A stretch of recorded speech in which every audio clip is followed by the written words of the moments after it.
Bab 141, Bertemu Lagi. Nama, Dunia Dewa dan Iblis Penulis, Zichan Bao Zeng. Plus mematikan mengatur ulang. Ada 6 pelayan berdiri di sekitar meja mengenakan seragam berenda hitam dan putih. Mereka muda dan tua, tetapi satu faktor yang sama adalah mereka semua cantik. Kakak perempuan Zhang Jingqiao, Zhang Jingwei juga berdiri di sana. Zhang Jingwei melihat kakaknya di meja dan matanya tampak terkejut. Jingqiao. Bagaimana dia di meja? Itu Zhang Jingqiao. Bagaimana dia di meja? Keenam pelayan ini melihat Zhang Jingqiao di meja. Mata mereka bersinar dengan keterkejutan dan kecurigaan. Rubah. Lu Wen menatap Zhang Jingqiao di meja, dan mulut kecilnya mengatup dengan suara rendah. Guo Yu menatap Zhang Jingqiao, dan matanya bersinar aneh. Dia selalu diawasi dengan ketat oleh Lu Wen. Dia jarang memiliki kesempatan sendirian dengan Yue Zong. Dia tidak pernah berpikir saudara perempuan lain akan melompat mendahuluinya ke tempat tidur Yue Zong. Guo Yu tidak mengatakan apa-apa meskipun dia merasa aneh di hatinya. Kakak Yue, bisakah saya minta susu dan roti lagi?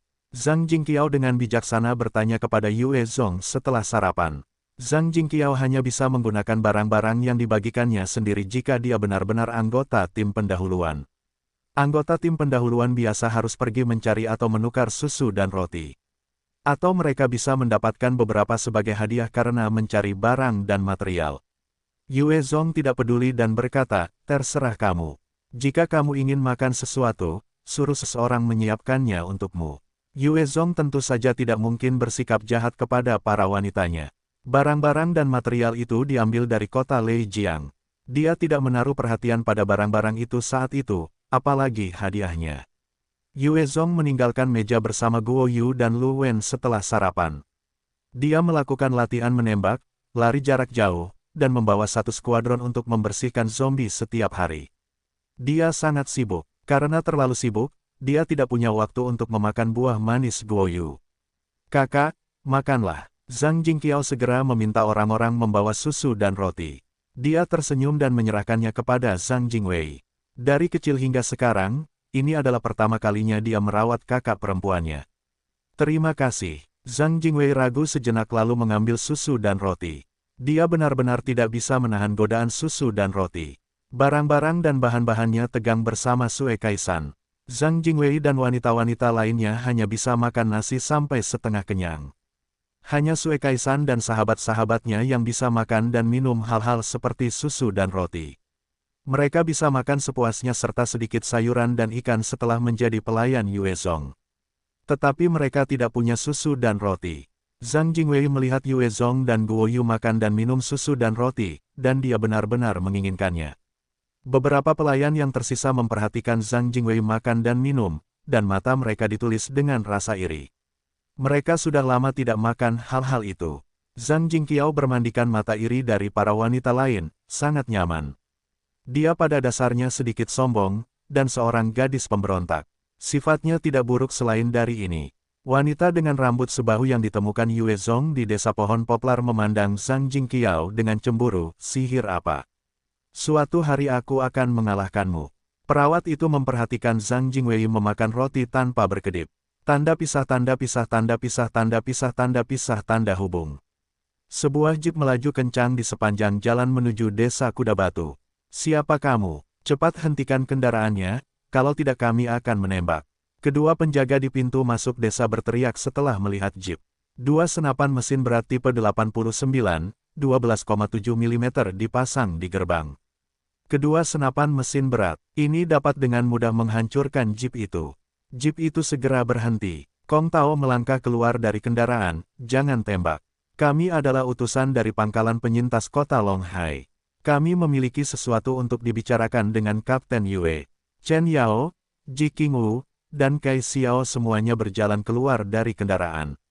Seorang penjaga gerbang melihat Ji Qingwu dan segera melangkah maju sambil tersenyum. Kapten Ji, saya awalnya salah satu dari Anda. Silakan masuk. Ji Qingwu melihat anggota tim itu.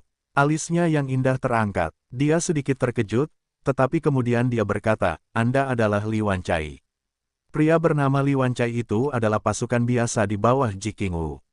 Setelah berpartisipasi dalam berbagai jenis pertempuran dan pelatihan dengan Yue Zong selama beberapa hari, dia telah mengembangkan rasa kekokohan dan kepercayaan diri. Ji Qingwu tidak melihat banyak elit dengan kualitas seperti ini selama waktunya di pangkalan penyintas kota Longhai. Li Wancai tersenyum pada Ji Qingwu, "Kapten Ji, tidak. Sekarang saya harus memanggil Anda Nona Ji Qingwu." "Nona Ji Qingwu, waktu Anda tidak tepat. Kapten Yue sudah membawa orang keluar untuk membersihkan zombie dan mencari persediaan. Saya akan memberitahu kepala bagian Li Mani untuk menyambut Anda." Li Wancai segera berbalik dan memasuki pangkalan setelah berbicara. Sekretaris Li Mani tiba-tiba menjadi kepala bagian. Chen Yao, Zhang Li, Wang Fang, dan Kai Xiao semua mendengar informasi ini dan tidak dapat mempercayainya. Status Li Mani berada di bawah mereka pada saat itu, tetapi dia tiba-tiba menjadi kepala bagian desa Kuda Batu. Selain itu, mereka hanya bisa bersembunyi di rumah wilayah khusus di kota Longhai. Mereka harus berhati-hati setiap kali mereka pergi. Segera setelah 4 wanita, Li Mani, Zhang Xuan, Yuan Ying, dan Zhang Xin semua keluar dari desa. "Yao Yao, aku merindukanmu." Mata Zhang Xuan berbinar begitu dia melihat Chen Yao. Dia berlari dan memeluknya. Zhang Xuan dan Chen Yao sangat dekat di asrama. Chen Yao menepuk punggung Zhang Xuan dan bertanya, "Aku merindukanmu Xuan.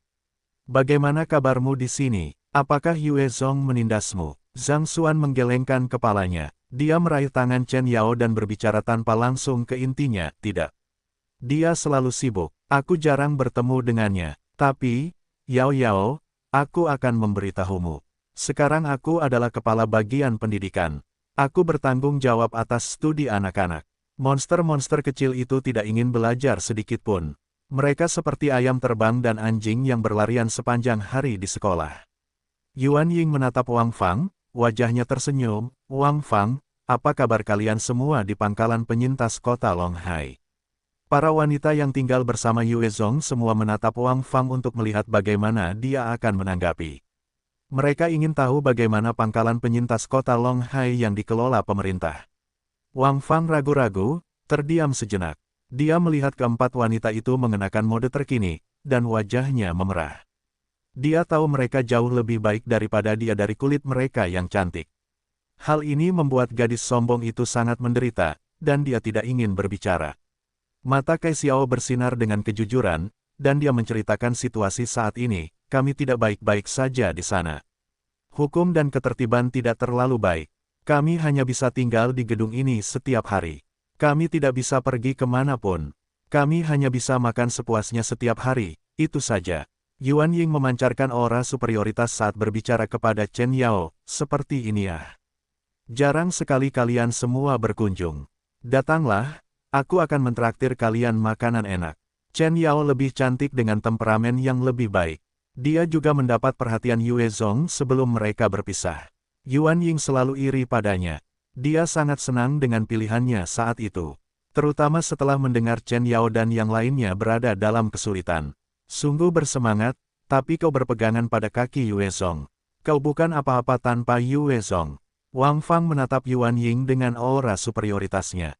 Hatinya dipenuhi rasa iri saat dia berpikir. Tapi dia berhati-hati, dan dia tidak membiarkan kata-kata itu keluar. Bagaimanapun juga, dia adalah orang luar di sini. Gangguan tidak akan baik untuknya. Chen Yao tersenyum tipis pada Yuan Ying, "Terima kasih banyak." Chen Yao sedang dalam misi untuk membujuk Yue Zong. Dia tidak ingin mengatakan apapun yang akan menyinggung seseorang dalam kekuasaan Yue Zong. "Ikuti aku." Yuan Ying tersenyum. Dia memimpin para wanita ke ruang makan. Ada ikan dengan sayuran, udang garam dan merica, siput pedas, ikan mas rebus, dan sayuran tumis. 4 hidangan daging dengan sayuran tertata di atas meja. Ada 2 botol besar Coca-Cola dan Sprite di sampingnya. Mata Kaisai dan Wang Fang berbinar saat melihat hidangan itu. Mereka meraih sumpit dan melahap makanan segar itu dalam gigitan besar.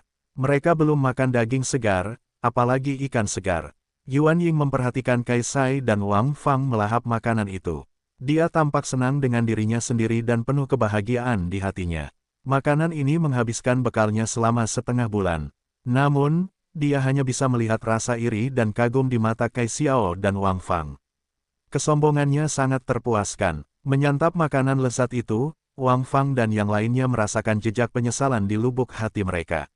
Mereka memilih untuk percaya pada pemerintah ketika Yue Zong membiarkan mereka membuat pilihan. Mereka pergi ke kota Longhai, dan hasilnya mereka hanya bisa bersembunyi ketakutan di dalam gedung. Yuan Ying tinggal di sini dan menjadi pemimpin bagian desa Kuda Batu. Hari-harinya tidak hanya jauh lebih baik dari mereka, tetapi dia bahkan lebih mandiri dan dihormati. Seorang anggota tim masuk ketika makanan hampir habis. Dia berkata kepada Limani, kepala bagian Li, Kapten Yue sudah kembali. Dia ingin Anda membawa Chen Yao dan Ji Qingwu untuk menemuinya. Saya mengerti. Limani sedikit mengangguk dan berdiri. Dia berkata kepada Chen Yao dan Ji Qingwu, ayo pergi. Chen Yao dan Ji Qingwu berdiri dan mengikuti Limani keluar dari ruang makan. Wang Fang melihat Yue Zong memanggil gadis-gadis itu. Dia menjadi sangat iri dan berpikir, Chen Yao dan Ji Qingwu benar-benar memiliki tempat yang berbeda di hatinya dibandingkan dengan kita. Chen Yao dan Ji Qingwu dibawa ke aula resepsi villa paling mewah di desa Kuda Batu oleh Limani. Chen Yao dengan tenang menilai Yue Zong setelah dia memasuki aula resepsi. Perasaan aneh lahir di hatinya. Yue Zong belum dewasa ketika mereka berada di kota Leijiang, dan tubuhnya memiliki jejak orang biasa saat itu. Paling-paling dia adalah mahasiswa biasa yang memperoleh kekuatan evolver. Penampilan Yue Zong tidak banyak berubah, tetapi seluruh sikapnya benar-benar berbeda. Chen Yao menghadapi Yue Zong terasa seperti ketika dia menghadapi pamannya Chen Jianfeng, yang bertanggung jawab atas ribuan orang yang selamat di pangkalan penyintas kota Longhai. Yue Zong menunjukkan sofa kepada Chen Yao dan Ji Qingwu, dan dia duduk menghadap ke seberang mereka. Dia minum minuman nutrisi dan dengan tidak tergesa-gesa bertanya, Chen Yao, untuk apa kamu datang kali ini?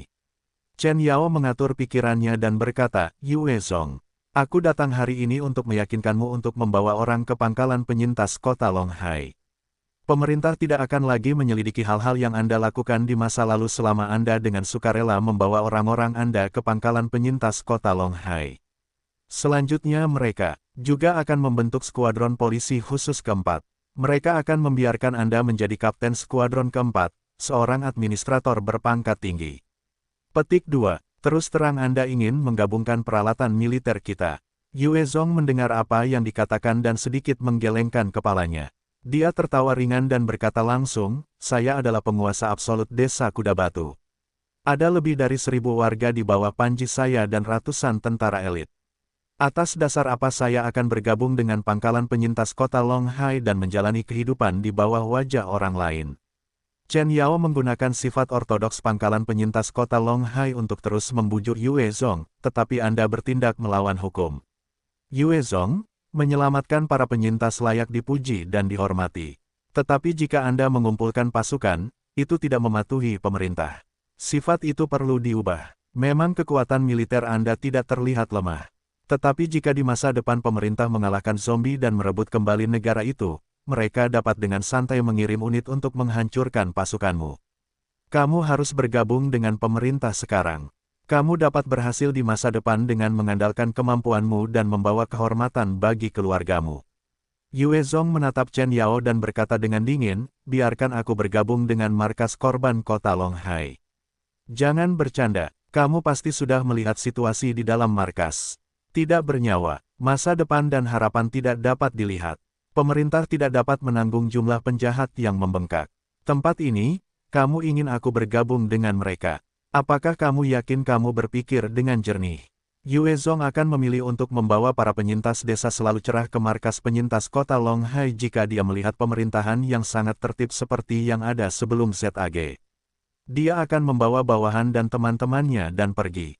Namun dia hanya melihat kekacauan dan dijebak. Dia sudah benar-benar kehilangan kepercayaan pada markas penyintas kota Longhai, dan dia menyerah untuk bergantung pada mereka. Chen Yao menunggu Yue Zong dan berbicara, itu karena ada orang-orang di pemerintahan yang terobsesi untuk mendapatkan kekuasaan dan keuntungan. Pengabdian luar militer dan pertentangan batin terhadap pemerintah menciptakan situasi seperti ini.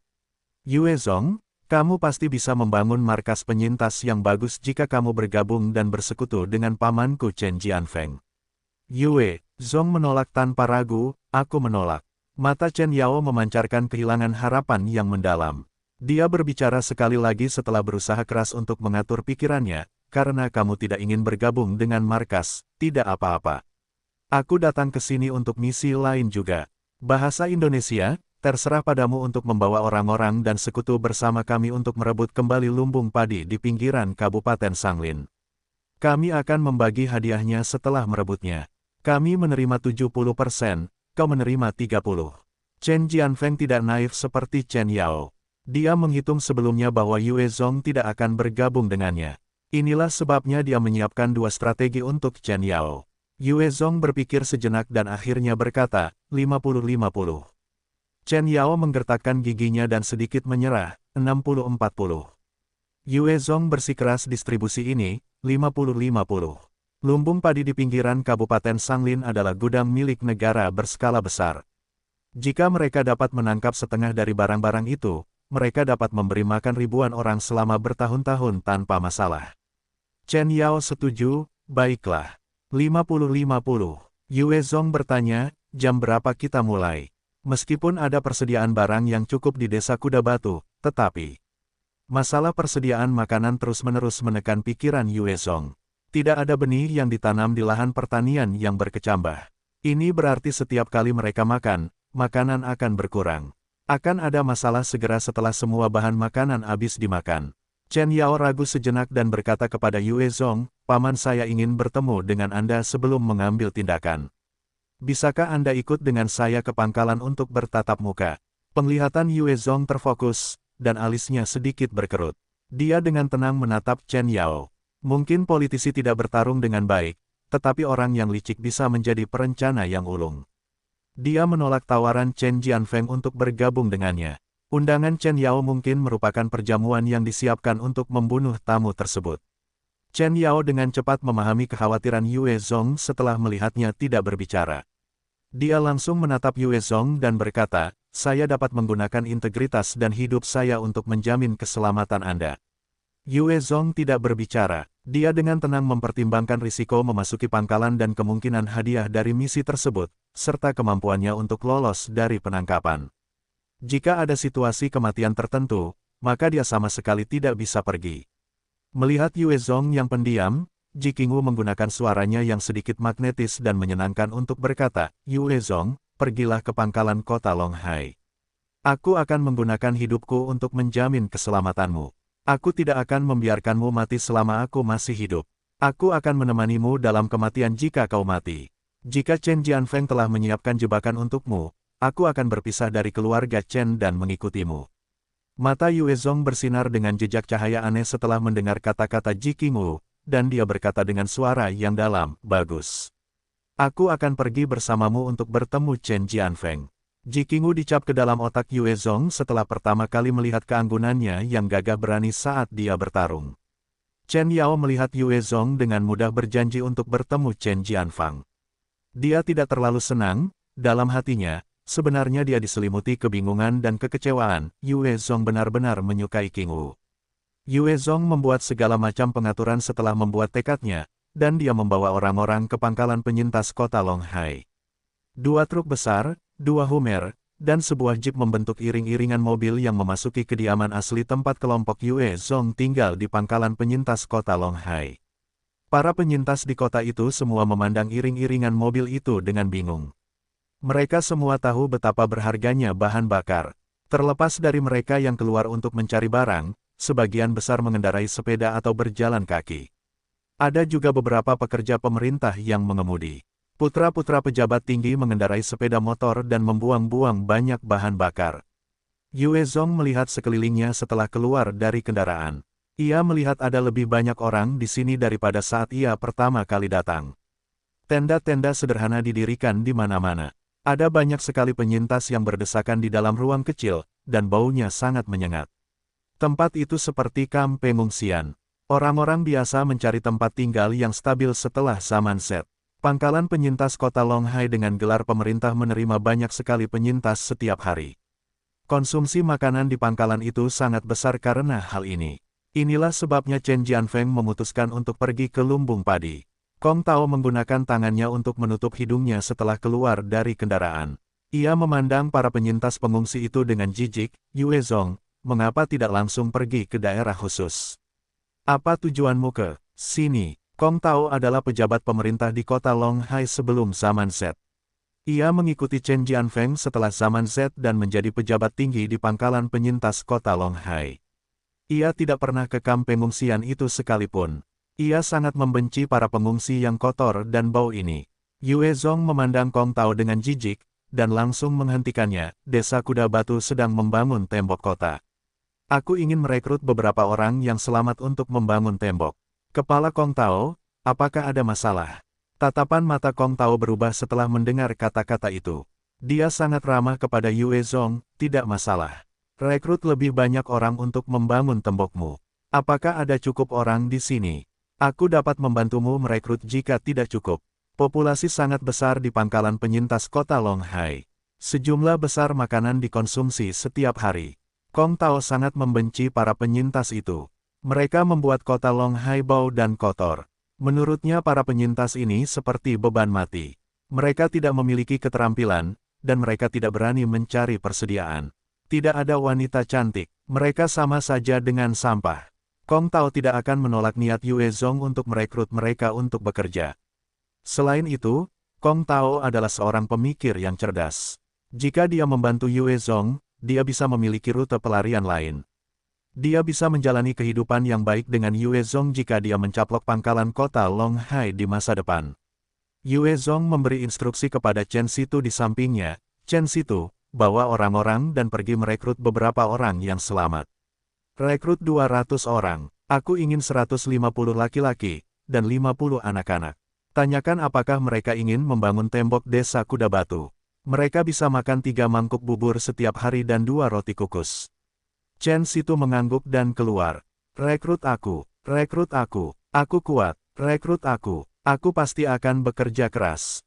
Aku dulu seorang pemuat. Chen Situ baru saja mengumumkan syarat perekrutan. Hampir semua penyintas, baik pria maupun wanita, mengelilingi Chen Situ dan berteriak keras. Adegan itu meledak, seperti pembukaan pasar saham, seperti para investor gila yang berdesakan untuk membeli saham. Sejumlah besar penyintas mengelilingi Chen Situ, membuatnya bekerja sangat keras. Chen Situ meraung, diam. Bentuk menjadi 5 baris. Rekrut aku kuat. Raungan Chen Situ tidak berguna sedikit pun. Para penyintas itu takut mereka tidak akan direkrut dan sepenuhnya mengelilingi Chen Situ. Orang-orang itu awalnya tidak memiliki kebiasaan membuat baris. Mereka akan berjuang untuk hidup mereka agar memiliki kesempatan yang lebih baik. Chen Situ agak bingung menghadapi kerumunan yang melonjak. Dia belum pernah menangani sesuatu seperti ini sebelumnya. Caramu tidak berguna. Yue Zong melangkah maju. Dia dengan dingin menatap para penyintas itu dan berkata, berikan mereka cambuk dan pukul dengan kejam. Siapapun yang menyerobot antrean akan dicambuk. Lalu mereka akan dipaksa pergi. Aku tidak menginginkan orang-orang yang tidak mengikuti perintah. 6 bawahan Yue Zong yang telah naik level hingga setidaknya 8 berjalan maju mengenakan baju besi ular sungai yang bermutasi. Mereka mencabut cambuk dari pinggang mereka dan dengan kejam mencambuk beberapa orang yang selamat. Cambuk itu patah, dan para korban yang terkena cambuk itu masing-masing meratap kesakitan lalu melarikan diri. Melihat pemandangan yang menyedihkan itu, para korban menggigil ketakutan. Mereka dengan tenang membentuk 5 baris. Yue Zong menatap para korban yang patuh dan berkata dengan dingin, mereka yang tidak mendengarkan kata-kataku akan dicambuk. Mereka akan dengan jelas memahami pentingnya ketertiban dan disiplin. Aku mengerti. Kapten Yue. Chen Situ mengangguk dan menjawab. Yao Yao berdiri di samping Yue Zong mengenakan seragam militer kecil sambil melihat pemandangan itu. Dia memperlihatkan ekspresi merenung. Lolita kecil ini diam-diam menyelinap ke kendaraan Yue Zong. Yue Zong sudah berada di pangkalan ketika dia menemukannya. Semua orang yang selamat itu menjadi berperilaku baik setelah Yue Zong memberi mereka pelajaran. Mereka membentuk barisan yang teratur dan melaporkan nama, kemampuan, dan pekerjaan mereka sebelumnya. Kemudian, mereka menunggu pilihan Chen Situ. Para penyintas ini tidak memiliki keterampilan khusus, tetapi ada beberapa orang kuat. Cukup bagi Chen Situ untuk memilih. Yue Zong melihat bahwa tidak ada masalah di sini. Dia akhirnya membawa 4 anggota unit tempur jarak dekat yang mengenakan baju besi ular sungai yang bermutasi ke kelompok Kong Tao. Ayo pergi. Kelompok Yue Zong dan Kong Tao menuju wilayah khusus. Yue Zong mempertahankan status waspada sepanjang jalan, berjaga-jaga jika Raja Es melancarkan serangan diam-diam. Tetapi dia tidak pernah merasakan bahaya apapun. Jelas Raja Es tidak mengirim ahli manapun untuk membunuhnya. Selamatkan aku! Selamatkan aku! Teriakan sedih keluar dari sebuah rumah saat kelompok Yue Zong lewat. Kemudian seorang wanita dengan pakaian compang camping bergegas keluar dari ruangan dengan putus asa. Dua pria pendek bertelanjang dada juga bergegas keluar dari ruangan, dan mereka menyambar wanita itu. Wanita itu memohon kepada orang-orang di sekitarnya, "Selamatkan aku. Mereka ingin memperkosaku. Mereka orang Jepang. Mereka ingin memperkosaku. Selamatkan aku mohon padamu." Benar-benar jahat. Orang-orang Jepang ini datang dan menyakiti wanita. Sial! Apakah pemerintah mengurus sesuatu? Mengurus apa? Mereka adalah bangsawan daerah khusus, tokoh istimewa, siapa yang berani melakukan apa saja, siapa yang dengan sukarela melakukan sesuatu. Para penyintas di sekitarnya mendengar teriakan wanita itu, tetapi mereka tidak berani melakukan apapun. Sebaliknya mereka satu persatu mundur, takut mereka akan mengundang bencana bagi diri mereka sendiri. Beberapa penyintas muda berdarah panas ingin maju dan menghentikan tindakan biadab kedua orang Jepang itu. Darah mereka menjadi dingin setelah mendengar dua kata, daerah khusus. Para penyintas biasa akan menghadapi hukuman berat jika tertangkap mencuri, merampok, dan memperkosa di markas penyintas kota Longhai. Mereka bahkan dapat ditembak di tempat. Hanya orang-orang tertentu yang dapat menghukum mereka yang berasal dari kelas istimewa di daerah khusus. Para penyintas biasa ini akan menderita banyak kerugian karena berdebat dengan orang-orang daerah khusus meskipun ada alasannya. Darah panas mereka mendingin. Kedua pria Jepang bertubuh pendek itu menatap para penyintas di sekitarnya. Mereka berteriak dengan gegabah, "Apa yang kalian lihat? Mau dipukuli?" Yue Zong menatap kedua pria Jepang yang sombong ini. Api yang tidak jelas muncul di hatinya, dan dia menatap kedua pria Jepang itu dengan dingin. Kong Tao melihat kedua pria Jepang itu, lalu dia segera berkata kepada Yue Zong, "Ayo pergi Yue Zong." Kong Tao sudah terbiasa dengan hal-hal yang tidak biasa. Beberapa putra pejabat tinggi suka memainkan permainan merebut wanita. Mereka suka melihat wanita keluarga yang baik menangis di hadapan mereka dan mereka suka melihat ekspresi tak berdaya mereka. Ini adalah kenikmatan yang tidak bisa mereka dapatkan sebelum zaman Z. Sebelum zaman Z, karena pengawasan internet dan media, putra dan putri pejabat tinggi tidak berani melakukan hal-hal semacam ini di siang bolong. Namun setelah zaman Z mereka kehilangan pengawasan. Masa depan yang tidak pasti dan teror membuat mereka semakin bejat dan sakit. Daripada sebelum zaman Z, sangat sedikit putra dan putri pejabat tingkat tinggi yang berhati baik seperti Chen Yao dan Ji Qingwu. Namun dibandingkan dengan mereka, putra dan putri pejabat tingkat tinggi yang dengan gegabah menyalahgunakan kekuasaan mereka sendiri untuk melayani keinginan pribadi mereka jauh lebih menonjol. Yue Zong dengan sinis berkata kepada Chen Yao, "Pangkalan penyintas kota Longhai ini adalah pangkalan yang benar-benar bagus. Tidak ada yang peduli tentang pemerkosaan wanita setelah memasuki wilayah khusus. Ini benar-benar pangkalan yang bagus. Tidak ada yang berani bersikap tidak terkendali seperti ini di desa Kuda Batu." Wajah Chen Yao berubah pucat pasi setelah mendengar perkataan Yue Zong. Meskipun dia adalah keponakan Chen Jianfeng, dia tidak memiliki wewenang apapun. Dia tidak memiliki wewenang untuk melakukan apapun tentang situasi seperti ini. Salah satu pria Jepang bertubuh pendek melihat Chen Yao dan Ji Qingwu berdiri di samping Yue Zong. Matanya berbinar, dan dia berkata kepada pria Jepang lainnya, wanita-wanita kecil yang cantik. "San Jingqiong, ayo kita tangkap mereka dan bawa mereka ke dalam. Kepala Gui Tianxie pasti akan senang." San Jingqiong melangkah ke arah Yue Zong dan dengan arogan berkata, "Aku akan memberimu 4 bungkus mie instan untuk diberikan kepada kedua wanita ini. Tidak suka harganya, dan kamu tidak akan mendapatkan 1 bungkus mie instan pun." Kong Tao melihat rencana San Jing untuk Chen Yao dan Ji Qingwu. Dia mengerutkan kening dan bergerak maju untuk menghalangi, "Tuan San Jingqiong, mereka berdua adalah orang-orang daerah khusus. Harap perhatikan status mereka." Alis San Jingqiong berkerut saat dia menatap Kong Tao, "Siapa kamu?" Kong Tao berkata, "Saya adalah direktur kantor kota Longhai, Kong Tao." San Jinxiong memandang Kong Tao. Dia melihat penampilan Pangeran Kong Tao, lalu dia akhirnya menoleh ke orang Jepang lainnya, "Sentian, mereka adalah orang-orang daerah khusus." San Jingqiong tahu tingkat keseriusannya. Dengan status mereka, mereka bisa bermain dengan wanita di luar daerah khusus tanpa hukuman serius. Tetapi mereka tidak bisa dengan santai mengambil seorang wanita dari daerah khusus. Status Jepang mereka tidak setinggi mereka. Sun Jingqiong dan Zhen Tian mengambil wanita itu dan membawanya kembali ke dalam. Ayo pergi. Kong Tao tersenyum dan berkata kepada Yue Zong. Kong Tao melihat bahwa kedua pria Jepang itu tidak lagi mencari masalah. Hatinya menjadi tenang. Itu dapat memengaruhi kepemimpinannya jika dia bertengkar dengan orang-orang Jepang ini. Kong Tao juga tidak ingin berdebat dengan orang-orang Jepang itu. Juga, yang penting adalah bahwa beberapa orang Jepang di pangkalan itu memiliki dukungan yang kuat. Yue Zong dengan tenang memperhatikan perkembangan situasi. Dia melihat dua polisi mengawasi dari jauh, lalu segera berbalik untuk pergi.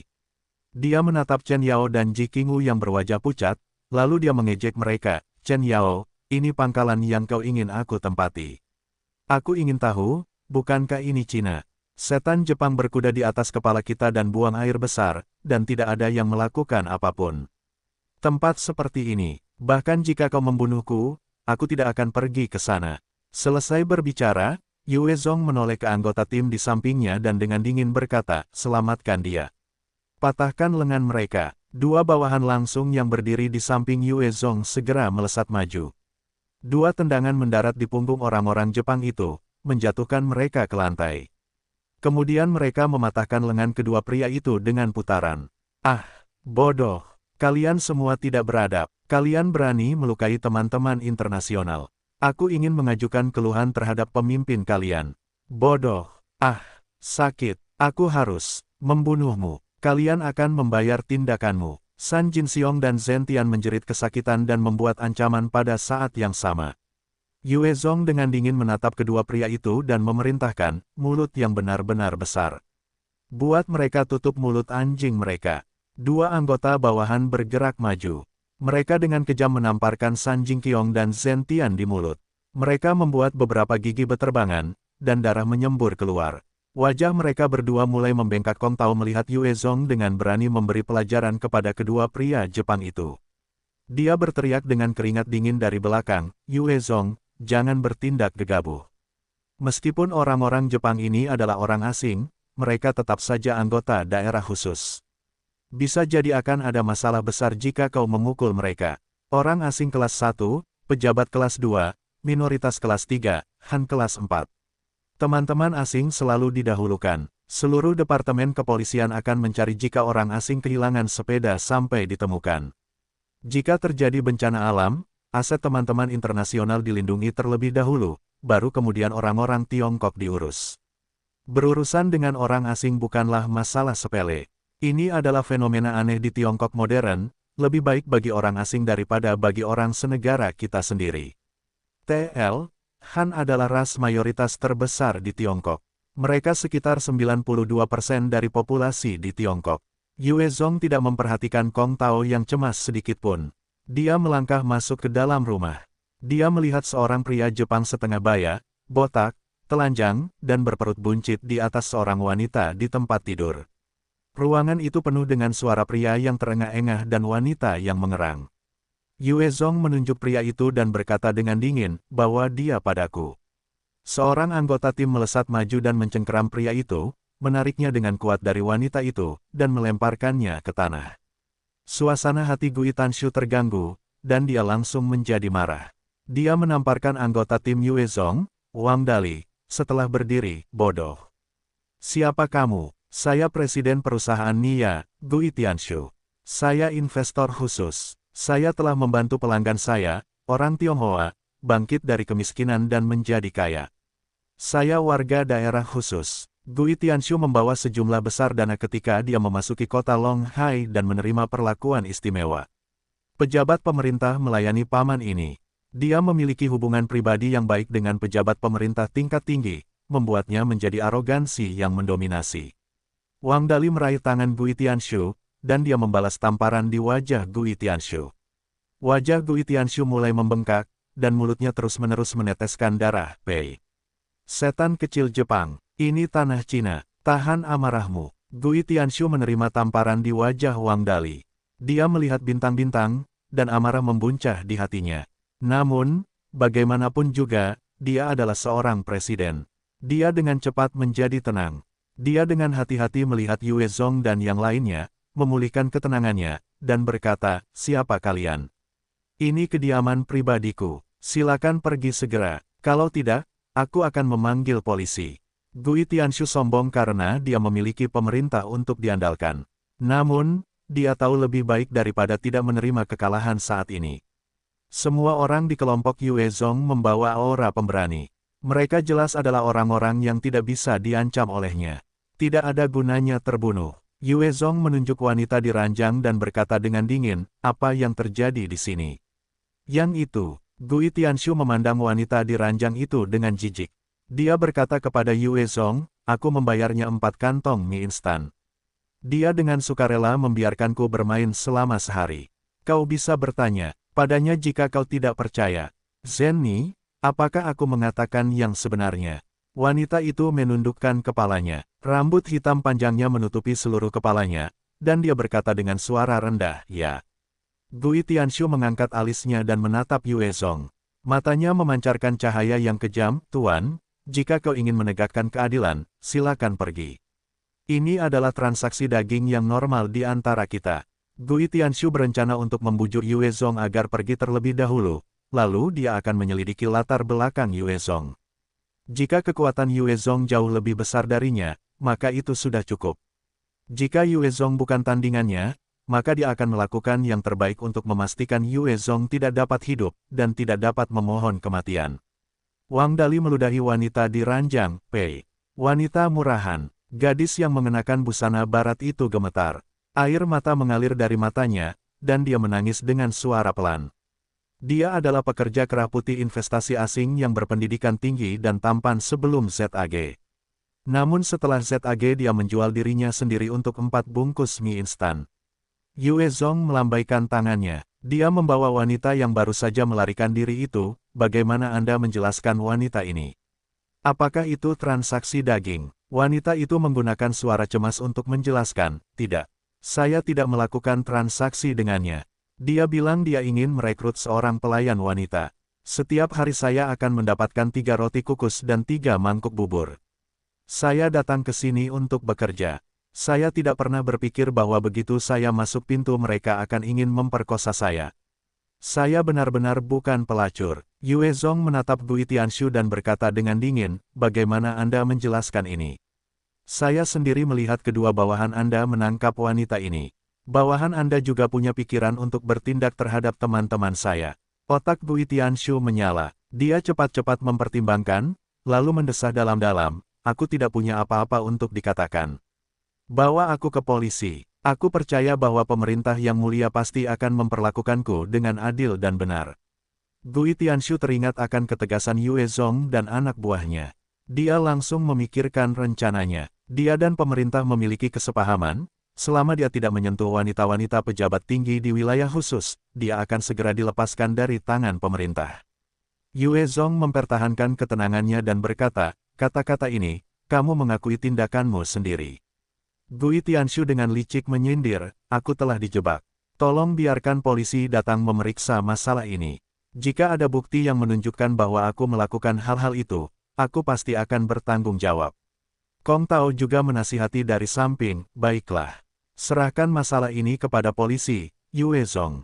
Kau harus percaya pada partai dan pemerintah." Yue Zong tidak melihat ke arah orang lain. Ia berbalik dan berkata kepada Ji Qingwu, dan bertanya padanya, "Ji Qingwu, apakah menurutmu kita harus menyerahkannya kepada polisi?" Ji Qingwu terdiam sejenak. Wajah kecilnya yang heroik memperlihatkan ekspresi berjuang. Ia melihat ke arah Chen Yao dan akhirnya berkata, "Yue Zong, serahkan mereka kepada polisi." "Dasar bodoh." Berdiri di samping Yue Zong, si gadis kecil Yao Yao melirik Ji Qingwu, dan ia bergumam. Yue Zong memperlihatkan senyum penuh arti dan berkata, "Bagus. Aku akan mempercayaimu sekali." Polisi di sekitarnya dengan cepat bergegas setelah mendengar orang asing itu sedang mengalami masalah. Seorang polisi berusia 26 atau 7 tahun datang ke rumah itu. Ia melihat wajah berdarah dan bengkak dari ketiga pria Jepang itu. Alisnya berkerut saat ia berkata, "Apa yang terjadi?" San Jingqiong tiba-tiba berteriak kepada polisi. "Petugas, mereka menyerang kita di depan umum. Cepat tangkap mereka." Tanganku dipatahkan oleh mereka. Kejadian itu terjadi tiba-tiba. Raut wajah Chen Yao dan Ji Qingwu berubah. Mereka tidak menyangka orang-orang Jepang yang jahat dan memalukan ini akan mengajukan keluhan terlebih dahulu, dan mereka tiba-tiba membalas. Xu Zong berdiri di samping sambil tersenyum dingin tanpa berbicara. Dia melihat orang-orang Jepang itu mengandalkan dukungan polisi. Yue Zong sangat marah di dalam hatinya, tetapi dia punya tujuan lain. Dia mempertahankan ketenangannya dan menonton pertunjukan Jepang.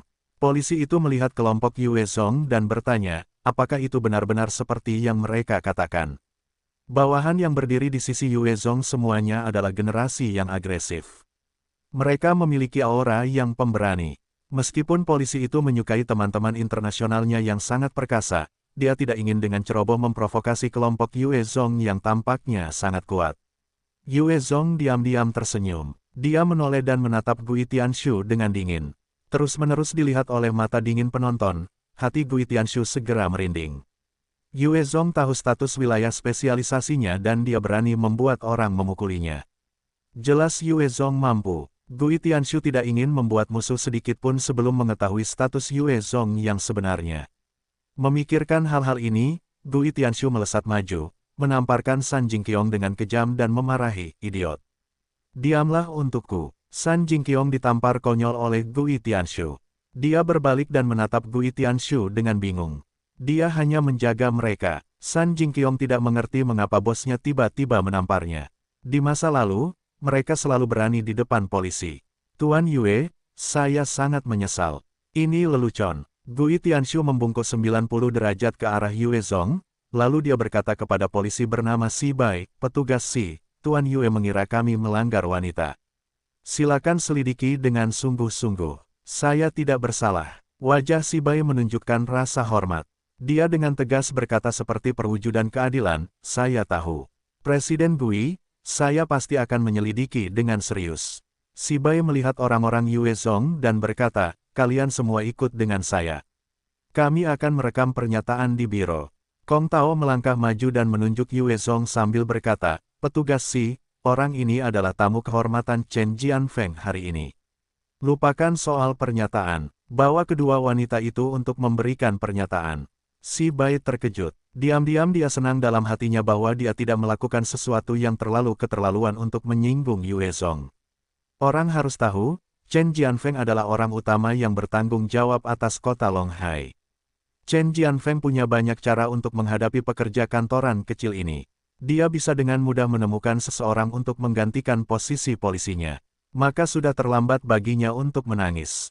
Si Bai berkata dengan penampilan seperti pebisnis, saya tahu. Urusan resmi mendesak, kalian lanjutkan saja. Saya pasti akan menangani masalah ini dengan adil. Chen Yao menatap wanita yang baru saja diperkosa dan berkata, tunggu sebentar, saya juga ingin memberikan laporan. Chen Yao bukan orang bodoh.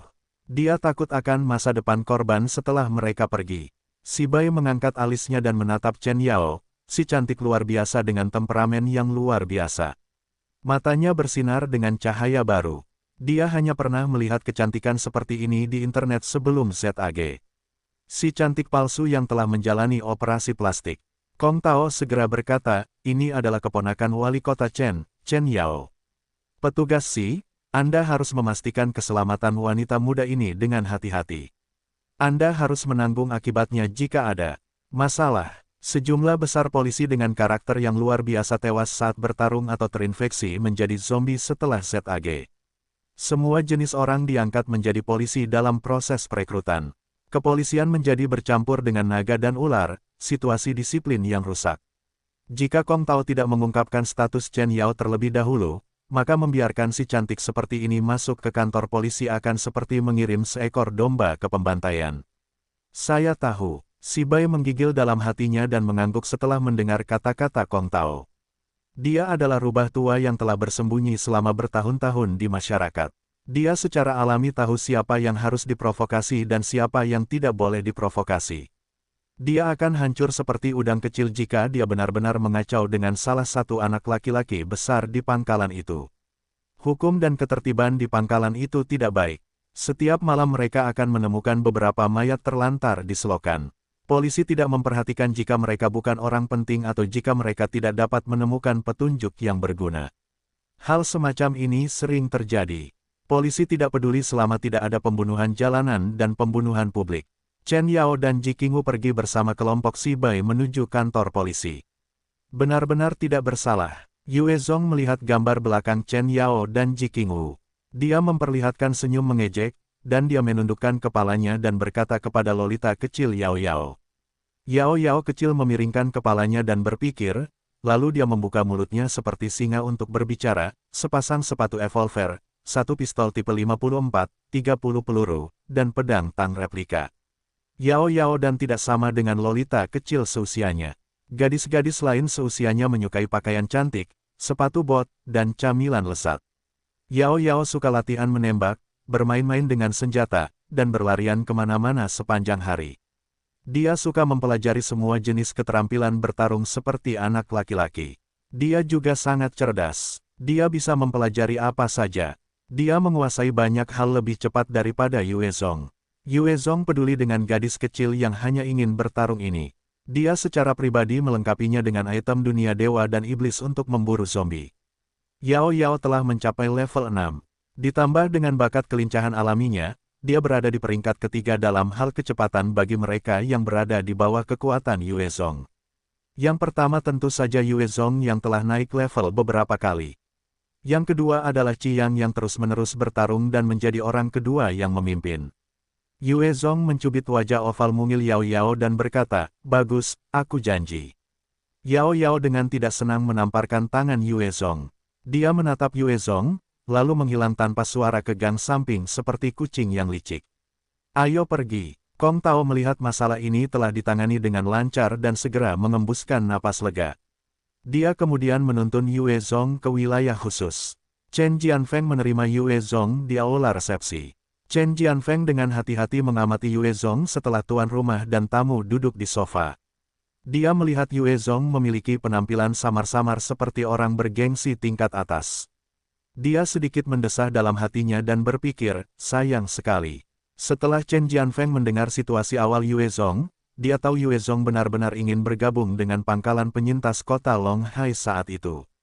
Jika dia bisa bertemu Yue Zong mungkin bisa masuk ke pangkalan penyintas kota Long Hai di bawah kekuasaannya.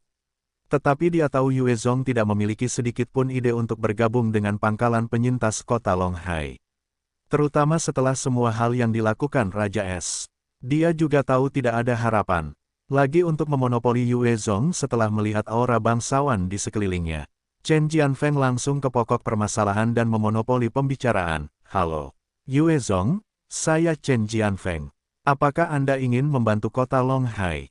Jika Anda datang untuk membantu saya dapat mengangkat Anda sebagai wakil kapten kepolisian. Setingkat wakil komisaris. Siapa yang tahu berapa lama seseorang harus menderita untuk bangkit dalam sistem Tiongkok jika ada orang di atas?" Mengingat ini adalah zaman Z, Chen Jianfeng memberi Yue Zong posisi setingkat wakil. Dia harus menahan tekanan berat dari pekerjaan itu. Bagaimanapun, dalam pemerintahan sebagian besar waktu, Chen Jianfeng membuat keputusan, tetapi ada pemimpin lain. Tidak semuanya diputuskan oleh satu orang. Yue Zong tertawa dan langsung menolak, "Wali kota Chen, saya terima niat baik Anda, tetapi saya tidak tertarik. Kami datang untuk berbicara tentang merebut lumbung padi." Mata Chen Jianfeng berkedip sejenak dan langsung berkata, "Bagus. Kita perlu membuat beberapa persiapan di sisi ini. Operasi akan berlangsung setelah 3 hari pukul 10 pagi. Kedua belah pihak kita akan mengirim 300 orang dan 2 IFV. Kita akan pergi ke daerah Sanglin bersama-sama dan merebut lumbung padi." Alis Yue Zong berkerut, dan dia berkata, "Saya tidak punya masalah dengan waktu. Tetapi saya tidak setuju dengan jumlah prajurit. Pihak kita hanya dapat mengirim 50 orang dan paling banyak 1 IFV. Kota Long Hai memiliki banyak sekali orang. Mereka dapat dengan mudah mengirim 300 orang. Jika Yue Zong mengirim 300 orang, maka seluruh angkatan bersenjata desa kuda batu akan dihabisi." Mata Chen Jianfeng berbinar sesaat. Dia menanggapi saran Yue Zong, "Bagus. Masing-masing pihak akan mengirim 50 orang dan 1 IFV, tetapi kedua pihak kita harus mengirim pasukan elit. Jumlah tikus bermutasi di sana sangat banyak menurut laporan intelijen, dan mereka memiliki kemampuan tempur yang luar biasa." Yue Zong mengetukkan jarinya di sandaran tangan beberapa kali. Dia berpikir sejenak dan berkata, tidak masalah. Perbekalan di daerah Sanglin tidak hanya penting bagi pangkalan, tetapi juga sangat penting bagi Yue Zong. Dia tidak akan panik jika mereka memiliki perbekalan di tangan. Dia dapat menenangkan hati orang-orang selama ada cukup makanan, dan mereka dapat menerima sejumlah besar korban selamat. Pangkalan kota Longhai memiliki aliran korban selamat yang terus-menerus yang menyebabkan sakit kepala. Itu semua karena mereka tidak memiliki makanan. Jika mereka punya cukup makanan, para penyintas itu akan menjadi sumber tenaga kerja terbaik. Keduanya membahas beberapa detail. Yue Zong akhirnya pergi setelah memastikan poin-poin penting dari misi tersebut. Yue Zong baru saja pergi, dan segera seorang pria kekar yang memiliki aura militer dengan kulit gelap, tangan kapalan, dan mata yang jernih berjalan mendekati Chen Jianfeng. Chen Jianfeng bertanya kepada pria itu, Wei Fei, bagaimana keadaannya? Apakah kamu yakin bisa membunuhnya? Wei Fei adalah kapten skuadron polisi khusus Chen Jianfeng. Ia adalah seorang pensiunan prajurit pasukan khusus sebelum ZAG. Ia menjalankan beberapa misi, dan lebih dari 20 orang tewas di tangannya. Setelah ZAG, ia menemukan bahwa ia dapat menggunakan senjata dewa dan dunia iblis untuk membunuh zombie dan naik level. Wei Fei mengambil senjata dewa dan dunia iblis dan menyerang zombie di garis depan. Ia telah naik level hingga 18. Selain itu, ia mengenakan perlengkapan terbaik yang dapat dikumpulkan kota Longhai. Kemampuan bertarungnya luar biasa. Wei Fei berkata dengan penuh percaya diri, orang itu sangat berbahaya. Aku khawatir ia memiliki kekuatan yang sama denganku. Namun, jika ia dan aku terlibat dalam pertarungan, hidup dan mati, orang yang akan hidup tentu saja aku. Keterampilan tempur dan pengalaman tempur sangatlah penting. Wei Fei adalah seorang prajurit pasukan khusus, dan teknik membunuhnya sangatlah mahir. Sebelum ia menjadi seorang evolver, ia seorang diri membunuh seorang evolver level 6, dan ia membunuh seorang evolver level 10. Berbagai kelebihan nyata menciptakan rasa percaya dirinya yang luar biasa. Chen Jianfeng berkata dengan sangat senang, bagus. Chen Jianfeng bisa beristirahat dengan lebih tenang selama seseorang dapat mengendalikan Yue Zong. Ini adalah salah satu alasan utama ia mengundang Yue Zong untuk datang. Ia ingin mengevaluasi kekuatan Yue Zong dan melihat sendiri orang seperti apa dia. Kong Tao tersenyum lebar menyambut begitu Yue Zong kembali ke bawahannya. Yue Zong, hari ini kita akan pergi ke dunia surgawi dan bersantai sebentar. Anda adalah tamuku. Kong Tao mengendalikan biaya hubungan masyarakat, dan ia mengkhususkan diri dalam menerima tamu seperti Yue Zong. Namun ia jarang memiliki kesempatan untuk menghabiskan dana untuk kedatangan seorang pemimpin yang kuat seperti Yue Zong. Yue Zong datang hari ini, jadi Kong Tao mengambil kesempatan untuk meminjam dari dana hubungan masyarakat untuk mencari kesenangan. Aspek lainnya adalah untuk berteman baik dengan bos yang kuat seperti Yue Zong. Itu bisa memberinya jalan keluar di masa depan. Dunia surgawi. Yue Zong mengerti tempat seperti apa ini begitu ia mendengar kata-kata itu. Ia berpikir sejenak lalu mengangguk setuju, bagus. Kong Tao dengan senang hati menuntun Yue Zong menuju rumah bordil kelas atas di wilayah khusus itu. Pakaian semua orang segar, bersih, dan rapi di dalam wilayah khusus, seperti sebelum ZAG. Yue Zong bahkan dapat melihat beberapa wanita mengenakan pakaian cantik dan mengajak anjing jalan-jalan. Yue Zong melihat para wanita membawa anjing dan kucing di halaman rumput hijau sambil berjalan-jalan, dan dia menggelengkan kepalanya pada manajemen kota Longhai. Di satu sisi ada orang-orang biasa yang selamat tanpa cukup makanan untuk dimakan. Di sisi lain ada orang-orang yang berjalan-jalan dengan hewan peliharaan. Jika pemerintah kehilangan kekuatan represif, api amarah pasti akan membakar seluruh pangkalan ini. Rombongan Yue Zong memasuki sebuah klub malam yang mewah dan megah di bawah bimbingan Kong Tao. Seorang wanita berusia 30 tahun lebih dengan kulit putih, dengan penampilan glamor, dan mengenakan seragam bisnis berjalan mendekat. Dia terkekeh pada Kong Tao, kepala Kong Tao, Anda benar-benar pengunjung yang jarang, silakan datang ke sini. Kong Tao berkata dengan semangat tinggi, Zhang Ning. Panggil wanita tercantik Anda, minta dia melayani saudara di sisiku dengan baik. Zhang Ning menatap Yue Zong dengan rasa ingin tahu dan bertanya, siapa ini? Kong Tao berkata kepada Zhang Ning, ini Yue Zong. Anda hanya perlu tahu bahwa dia adalah tamu istimewa wali kota Cheng. Ayo pergi. Bagus. Qian Yi, bawa kepala Kong Tao dan temannya ke ruang langit. Zhang Ning memanggil asisten yang tampak sangat polos. Silakan ikuti saya. Rombongan Yue Zong berjalan ke dunia surgawi di bawah bimbingan asisten wanita itu. Sepanjang jalan, Yue Zong melihat ke dalam aula. Lampu berkedip dan musik bergema. Sejumlah besar pria dan wanita muda menari dan menggesekkan tubuh mereka. Ada berbagai botol dan meja kaca yang disusun di sudut. Bahkan ada satu pasangan yang berselingkuh di depan semua orang.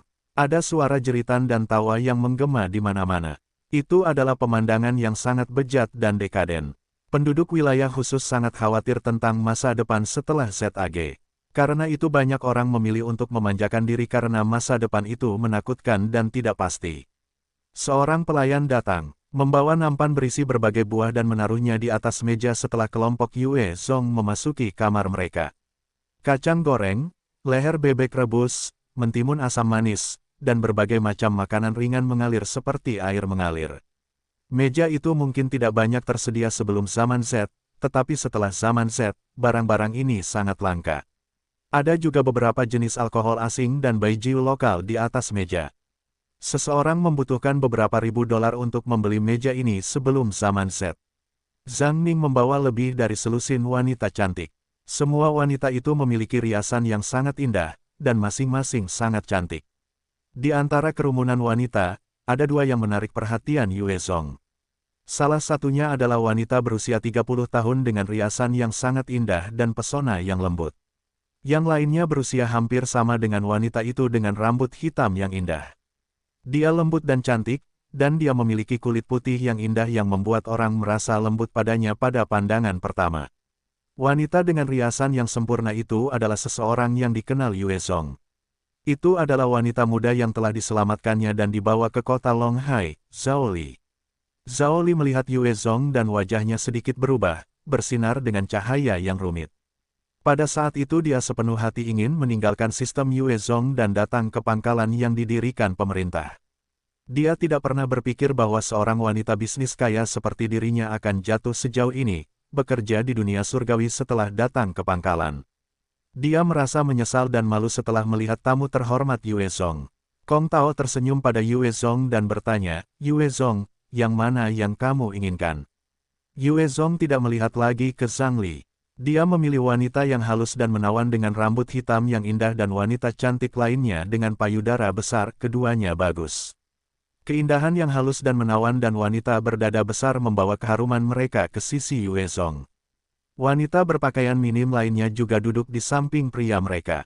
Keempat anggota tim di sisi Yue Zong juga memeluk wanita cantik itu dan mulai menyentuh mereka dari atas ke bawah. Yue Zong tidak menahan anggota timnya untuk berhubungan seks selama hal itu tidak mengganggu misi.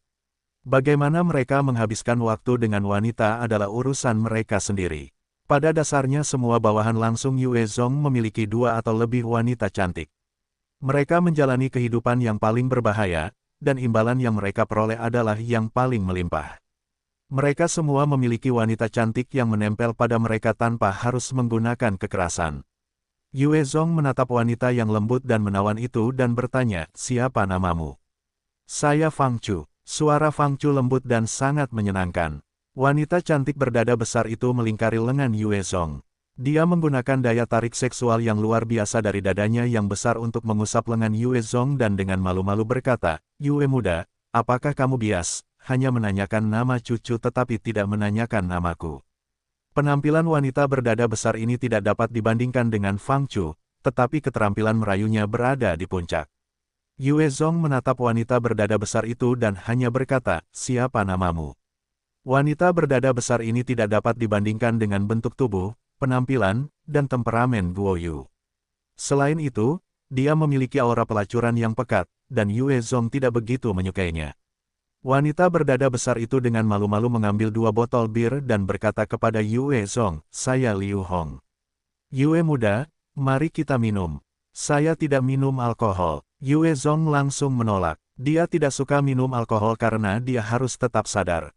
Bagaimanapun, meskipun dia mencapai kesepakatan dengan kota Longhai, sulit untuk mengatakan apakah kedua belah pihak adalah teman atau musuh. Wajah Liu Hong sedikit mengeras, tetapi dia dengan cepat menyesuaikan kerangka berpikirnya. Setiap orang yang memasuki dunia surgawi adalah tamu penting. Mereka adalah paman di antara paman. Dia tidak bisa menolak bahkan jika pihak lain meminta dia segera menanggalkan pakaian di sini. Kalau tidak, dia akan dengan mudah diusir dari wilayah khusus, dan dia akan berjuang untuk menjual tubuhnya demi roti kukus. Dia akan menghilang dari muka bumi. Fang Chu keluar untuk bos. Pada saat ini, pintu kamar ditendang terbuka.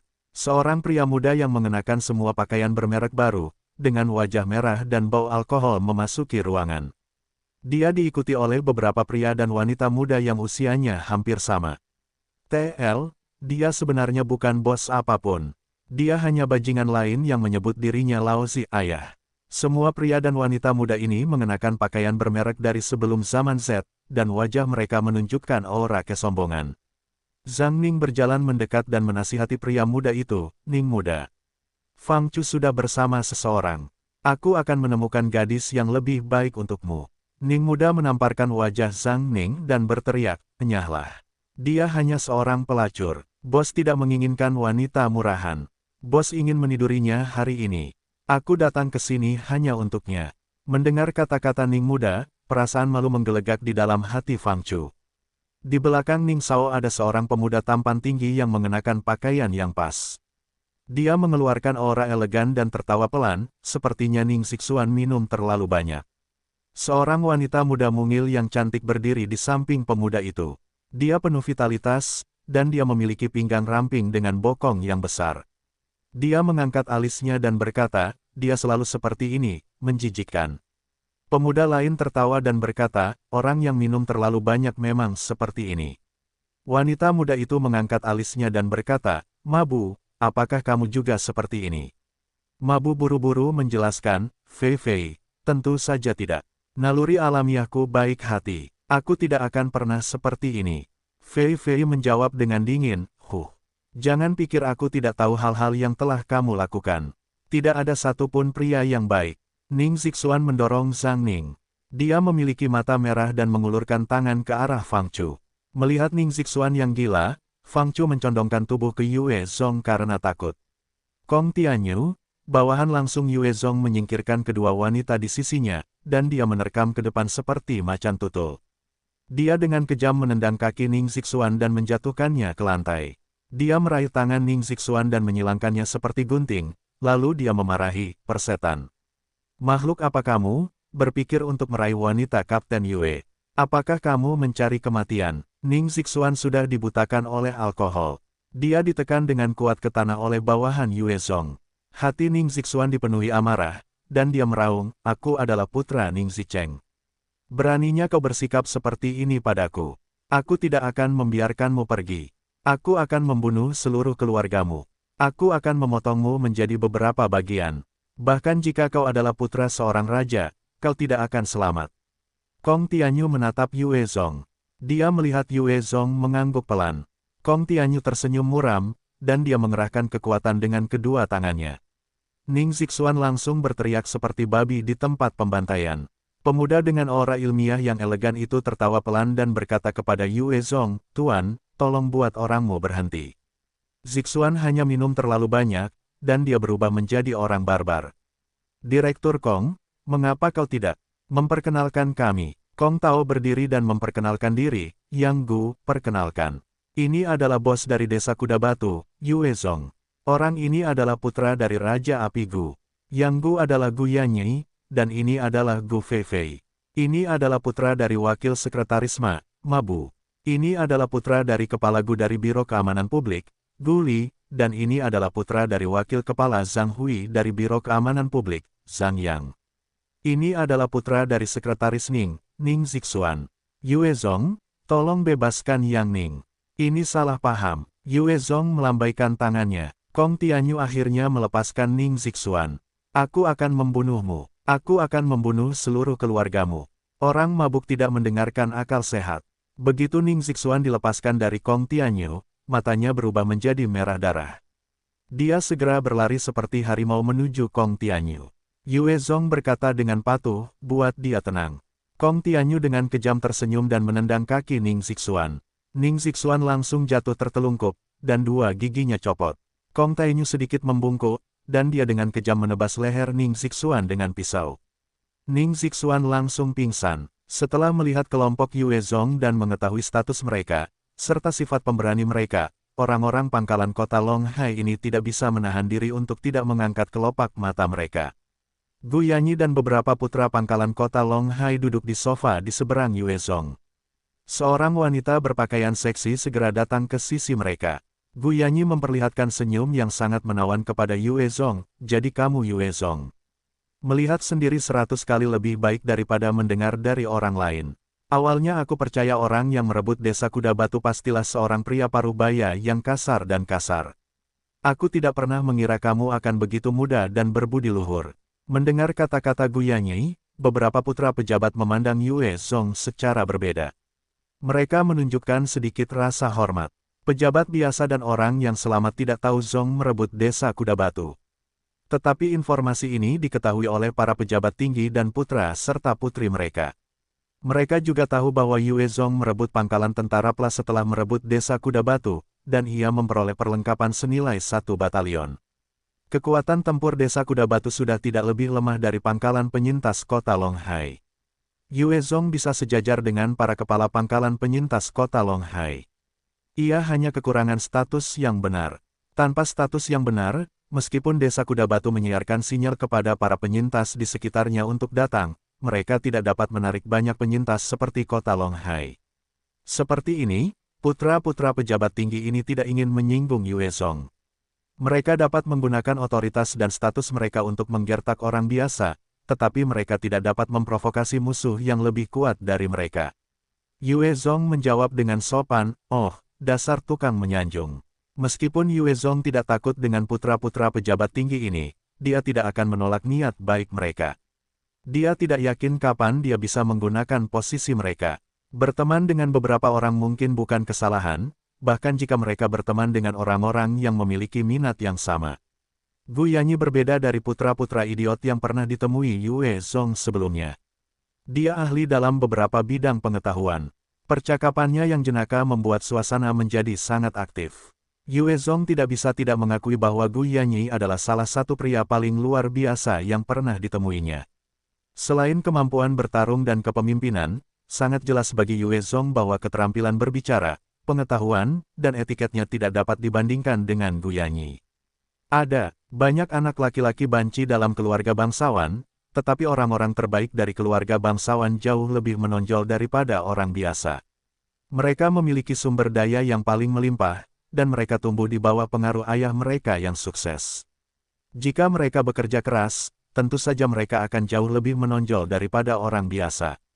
Semua wanita yang berbisnis di dunia surgawi itu canggih. Mereka semua bersikap sopan kepada Yue Zhong setelah melihat Yang Gu yang terkenal itu. Mereka mengerti bahwa posisi Yue Zhong jauh lebih tinggi dari yang mereka kira. Mereka menjadi semakin tersanjung. Liu Hong di samping Yue Zhong menjadi semakin menawan, dan dia menggunakan segala macam cara untuk menggoda Yue Zhong. Hanya Fang Chu yang cantik dan pemarah yang masih menjaga jarak dengan Yue Zhong, dan dia tidak memiliki pikiran intim apapun dengannya. Tiba-tiba pintu itu sekali lagi ditendang terbuka. Sekelompok besar orang masuk. Seorang pria muda mengenakan pakaian militer, dan rambutnya dicat pirang. Dia berpangkat kapten di ketentaraan. Dia berpegangan pada 2 wanita yang mengenakan pakaian minim, dan dia tertawa berkata, "Aku bilang siapa yang membuat Fang Chu pergi." Sepertinya Yang Gu. "Yang Gu, ada begitu banyak wanita di sini. Bagaimana kalau memberikan Fang Chu kepadaku? Aku akan mengurus tagihan dunia surgawimu hari ini. Berikan dia kepadaku, aku akan membawanya kembali ke kamarku." 2 pria yang mengenakan pakaian militer segera berjalan mendekati Fang Chu. Mereka mengulurkan tangan dan meraih Fang Chu tanpa sepatah kata pun. Yue Zhong menarik Fang Chu ke dalam dirinya sendiri. Dia mengambil minuman dari cangkirnya dan hanya berkata, "Beri mereka sedikit pelajaran." Kong Tianyu dan bawahan langsung lainnya, Wang Jie, segera bangkit dari sofa. Mereka dengan kejam meninju kedua prajurit itu. Kong Tianyu dan Wang Jie adalah evolver terbaik yang terus-menerus mengikuti Yue Zhong ke medan perang. Wang Jie adalah level 8, dan Kong Tianyu adalah level 9. Kekuatan mereka jauh melebihi orang normal. Baju zirah ular sungai yang bermutasi juga dapat menghentikan sebagian besar serangan. Kedua prajurit itu adalah elit di militer. Mereka dengan cepat bereaksi terhadap serangan Kong Tianyu dan Wang Jie. Hanya dalam 3 putaran pukulan, kedua prajurit elit itu berlutut di tanah. Yue Zong bertanya kepada Gu Yanying, siapa orang ini? Bagaimana dia bisa begitu sombong? Gu Yanyi dengan cepat memberitahu Yue Zong tentang status pria sombong itu, dia adalah Lei Sheng, putra pemimpin batalion Lei Cheng. Di sebelah kirinya adalah Yuan Gang, putra komandan Yuan Yi. Di sebelah kanannya adalah Cheng Guang, putra komandan Cheng Wei. Lei Shen melihat kedua bawahannya dijatuhkan ke tanah oleh anak buah Yue Zong. Wajahnya yang tidak menentu menatap Yue Zong, tetapi kemudian tiba-tiba berubah. Dia dengan khawatir berkata, kamu adalah Yue Zong. Lei Cheng memandang Yue Zong sebagai musuh potensial. Dia mengirim mata-mata untuk mengambil gambar Yue Zong dari jauh. Lei Sheng melihat foto Yue Zong di masa lalu. Tetapi foto yang diambil mata-mata itu sedikit kabur. Lei Sheng menyimpulkan identitas Yue Zong dari bentuk tubuhnya dan sikap Gu Yanyi terhadap Yue Zong. Yue Zong berkata dengan jelas, saya Yue Zong. Lei Sheng tersenyum pada Yue Zong, jadi, ini Kapten Yue Zong. Beri aku sedikit muka dan lepaskan pengawalku. Yue Zong melambaikan tangan. Kong Tianyu dan Wang Jie melepaskan kedua prajurit itu, lepaskan mereka. Kedua prajurit itu berbalik dan langsung tampak malu.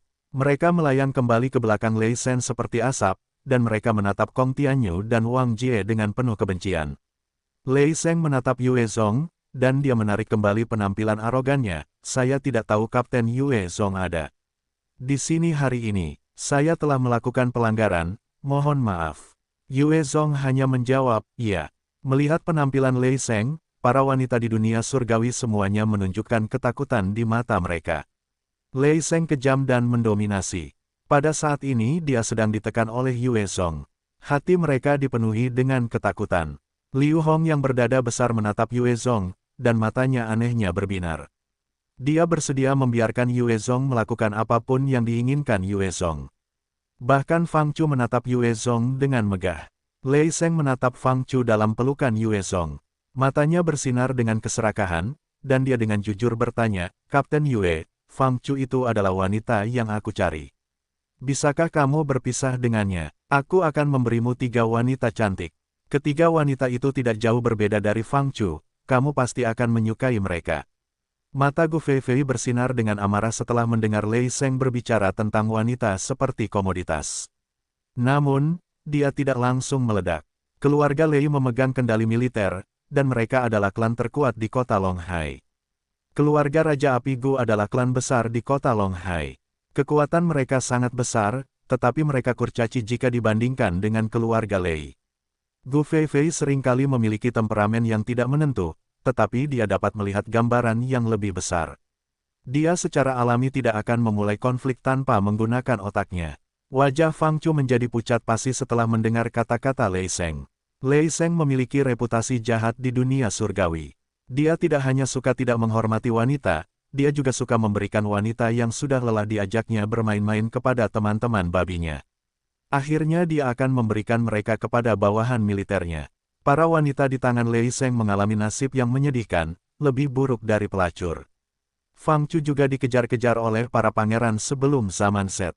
2 pengejar berat di antara mereka adalah Lei Sheng dan Ning Xixuan. Dia menolak kemajuan mereka seperti sebelum zaman Set. Dia tahu apa hasilnya jika dia jatuh ke tangan Lei Sheng. Tindakannya menjadi dingin, dan seluruh tubuhnya menggigil.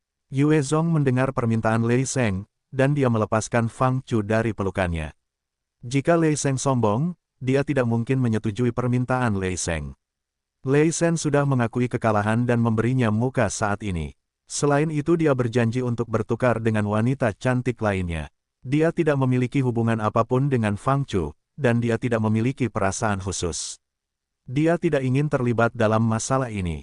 Tangan besar Yue Zong melepaskan pinggan ramping Fang Chu, dan Fang Chu langsung merasakan hawa dingin dari atas kepala hingga tumitnya. Tadi dia tidak suka Yue Zong mencengkeramnya, tetapi sekarang dia berharap Yue Zong bisa memeluknya erat-erat. Yue Zong membuatnya merasa aman. Yue Zong melepaskannya menandakan dia tidak lagi berniat melindunginya. Pandangan Fang Chu beralih ke Gu Yanyi. Gu Yanyi adalah satu-satunya orang di sini selain Yue Zong yang bisa menekan Lei Sheng. Menyadari tatapan penuh harap Fang Chu, pandangan Gu Yanyi sedikit bergeser. Dia tidak berani menatap matanya, dan dia menatap cangkir minuman kerasnya. Kekuatan keluarga Lei terlalu besar di pangkalan itu. Gu Yunyi tidak ingin secara impulsif menjadikan keluarga Lei sebagai musuhnya. Dia sangat jelas tentang cara memilih di antara keluarga-keluarga elit. Fang Chu melihat Gu Yanyi mengalihkan pandangannya, dan hatinya kehilangan semua harapan. Dia mengertakkan gigi dan berlutut di hadapan Yue Zong. Dia menggunakan ekspresi menyedihkan untuk memohon pada Yue Zong, Kapten Yue. Aku mohon padamu untuk menerimaku. Jangan berikan aku pada orang lain. Tubuhku masih bersih. Aku belum pernah disentuh oleh pria lain. Selama kau memilih untuk menerimaku, aku akan menjadi gadis budak dan melayanimu. Aku tidak akan menentang keinginanmu. Aku akan melakukan apapun yang kau inginkan. Lei Sheng memperhatikan gadis impiannya sebelum ZAG berlutut di hadapan Yue Zong dan memohon perlindungan. Api iblis membumbung tinggi di dalam hatinya. Dia datang ke sini hari ini karena dia tahu Fang Chu telah jatuh ke alam surgawi. Inilah sebabnya dia datang ke sini secara pribadi. Lei Sheng ingin membuatnya menyesali waktu itu secara pribadi. Dia ingin dia tahu betapa bodoh dan tololnya dia karena tidak menjemputnya saat itu. Mata Lei Sheng merah darah. 6. Kapten Yue, aku akan memberimu 6 perawan tercantik untuk Fang Chu. Selama kau memberikannya padaku, kau akan menjadi teman baikku. Kau boleh bermain-main dengan wanita-wanitaku dengan santai. Selain Fang Chu yang spesial, wanita lain hanyalah mainan yang bisa dibuang di mata Lei Sheng, tidak lebih. Dia tidak menganggap Fang Chu seperti salah satu boneka cantik yang hanya seorang gadis cantik dan tidak lebih. Yue Zong menatap Fang Chu yang menyedihkan dan lembut yang tampak seperti baru saja keluar dari lukisan. Dia mengulurkan tangannya dan menyentuh wajahnya yang halus. Dia berkata kepada Lei Sheng, "Lei Sheng, kamu juga mendengarnya. Dia dengan sukarela menjadi salah satu orangku. Dia sudah menjadi salah satu orangku. Aku tidak punya kebiasaan menukar orang-orangku dengan orang lain. Tolong kembalilah." Mata Lei Sheng merah darah, dan amarah melonjak di dalam hatinya. Lei Sheng awalnya memiliki temperamen yang meledak-ledak. Dia sudah memberi wajah Yue Zong hari ini. Yue Zong tiba-tiba tidak memenuhi permintaannya, dan itu membuatnya marah tanpa akhir. Dia tidak bisa menahan diri untuk tidak melangkah maju dengan marah. 4 prajurit elit di belakangnya juga melangkah maju dengan niat bertarung yang kuat. Dalam sekejap mata, keempat anggota tim langsung yang duduk di sofa Yue Zong berdiri. Niat membunuh yang kuat membumbung dari tubuh mereka. Masing-masing dari mereka telah membunuh puluhan zombie dan bahkan beberapa orang. Masing-masing dari mereka adalah harimau dan serigala. Prajurit yang kuat sekali. Gu Yanyi melihat bawahan Yue Zong secara seragam melesat ke atas, dan dia tidak bisa menahan diri untuk tidak memuji dalam benaknya. Lei Sheng tersadar setelah melihat keempat bawahan Yue Zong berdiri dari sofa. Intelijennya menyatakan bahwa pria yang duduk di sofa itu adalah seorang evolver yang cukup kuat untuk membunuh 100 zombie. Mereka tidak akan menjadi lawannya jika semua orang di sini bersatu. Bahkan jika Yue Zong tidak bertindak, mereka mungkin tidak akan menang atas keempat bawahan langsungnya.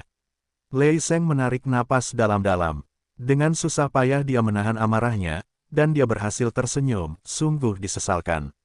Hari ini aku telah mengganggu suasana hati Kapten Yue. Lain hari aku harus mengadakan pesta untuk meminta maaf padamu. Aku harap kau bisa berkunjung. Selesai berbicara, Lei Sheng berbalik dan pergi. Lei Sheng tidak mampu lagi menahan amarahnya begitu kelompoknya sampai di tempat tertutup.